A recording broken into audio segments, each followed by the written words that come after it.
हातात दिसणारे हे दोन्ही मिनी मंगळसूत्र युनिक वाटतायत ना, पण हे जुगाड पद्धतीने बनवलेले जे आपल्या ड्रेसवरती आणि आपल्या साडीवरती अगदी परफेक्ट जातात. तर कसे बरं बनवले तर चला सांगते.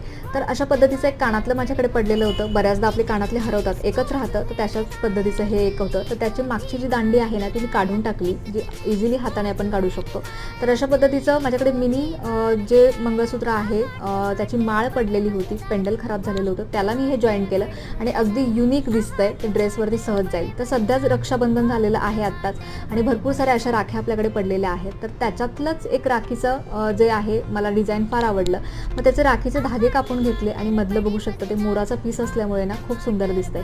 तर त्याच पद्धतीची शॉर्ट माळ मी त्याच्यामध्ये जॉईन करत आहे आणि हे वेअर केल्यानंतर अगदीच परफेक्ट युनिक दिसतं आणि कुठल्याच शॉपमध्ये आपल्याला या दोन्ही प्रकारचे मंगळसूत्र कुठेच मिळणार नाही. तर हे जुगाड पद्धतीचे मंगळसूत्र तुम्हाला आवडले असेल तर लाईक, कमेंट अँड सबस्क्राईब नक्की करा.